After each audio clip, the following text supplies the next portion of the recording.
নীলফামারীর ডোমার উপজেলায় অবৈধভাবে ড্রেজার মেশিন ব্যবহার করে বালু উত্তোলনের দায়ে অভিযান চালিয়ে মেশিন এবং পাইপ জব্দ করে ধ্বংস করেছে উপজেলা প্রশাসন। সোমবার 20 এপ্রিল বিকালে উপজেলার পাঙ্গামটকপুর ইউনিয়নের মৌজাপাঙ্গা কাঁঠালতলী এলাকায় বুড়িতিস্তা নদীতে গোপন সংবাদের ভিত্তিতে এই অভিযান পরিচালনা করেন উপজেলা নির্বাহী কর্মকর্তা এবং নির্বাহী ম্যাজিস্ট্রেট সাইরা সাইদ তন্নি। আমরা সংবাদ পাই যে এই যে পাঙ্গামটকপুরে কাঁঠালতলীতে নদী যে নদীটা আছে সেই নদী থেকে বালু উত্তোলন হচ্ছিল। তো সংবাদ পেয়ে আমরা পুলিশ বাহিনী সহ আমরা অভিযানে আসি। এসে যারা বালু তুলছিল তারা পালিয়ে যায়।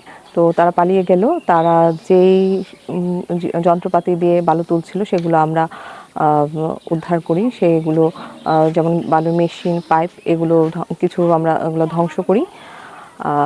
আমি এই এলাকাবাসীর জন্য বলবো যে এই এলাকা রক্ষার দায়িত্ব কিন্তু আপনাদেরই। এইভাবে বালু উত্তোলন যারা করছে তাদের বিরুদ্ধে প্রতিরোধ গড়ে তুলুন, তাদেরকে ধরে দিতে আমাদেরকে সাহায্য করুন, না হলে একসময় পরিবেশের ভারসাম্য রক্ষা হতে সমস্যা হবে। তো আপনাদের ভালোর জন্যই আপনারা যারা এই ধরনের কাজ করছে তাদেরকে ধরিয়ে দিন। আর ভবিষ্যতে যারা এটার সাথে জড়িত আছেন তাদেরকে বলবো এই ধরনের অপরাধ যেন ভবিষ্যতে না হয়। আমাদের এই ধরনের অভিযান অব্যাহত থাকবে। ধন্যবাদ। এ সময় ডোমার থানার পুলিশ, আনসার এবং গ্রাম পুলিশ অভিযানে অংশগ্রহণ করেন। রাস্তাঘাট সব শেষ করে দিচ্ছে, আমরা খুবই ভোগান্তি, অনেক অবস্থার মধ্যে মানে খারাপ সংকটে দিন কাটতেছে আমাদের। একটা রিক্সাও বের হয় না এই রাস্তা দিয়ে।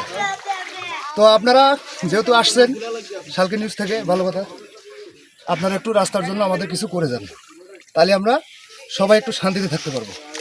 জানা গেছে বেশ কিছুদিন ধরে ওই এলাকায় একটি কুচক্রী মহল রফিকুল ইসলাম, সাবেক ইউপি সদস্য আবু রেজওয়ান অবৈধভাবে বালু উত্তোলন করে আসছিল। অভিযানের সময় প্রশাসনের উপস্থিতি টের পেয়ে সংশ্লিষ্টরা পালিয়ে যায়।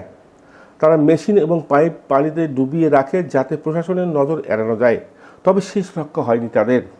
প্রশাসন বিষয়টি বুঝতে পেরে অভিযান চালিয়ে পানির নিচে ডুবিয়ে রাখা ড্রেজার মেশিন উদ্ধার করে এবং বালু উত্তোলনে ব্যবহার মেশিন এবং পাইপ ধ্বংস করে। উপজেলা নির্বাহী কর্মকর্তা নির্বাহী ম্যাজিস্ট্রেট সাইরা সাইদ তন্নি বলেন, গোপন সংবাদের ভিত্তিতে আমরা অভিযান পরিচালনা করি। আমাদের উপস্থিতি টের পেয়ে অবৈধ বালু উত্তোলনকারী পালিয়ে যায়। এ ধরনের অভিযান আমাদের অব্যাহত থাকবে। আনিসুজ্জামান মানিক, শালকি নিউজ।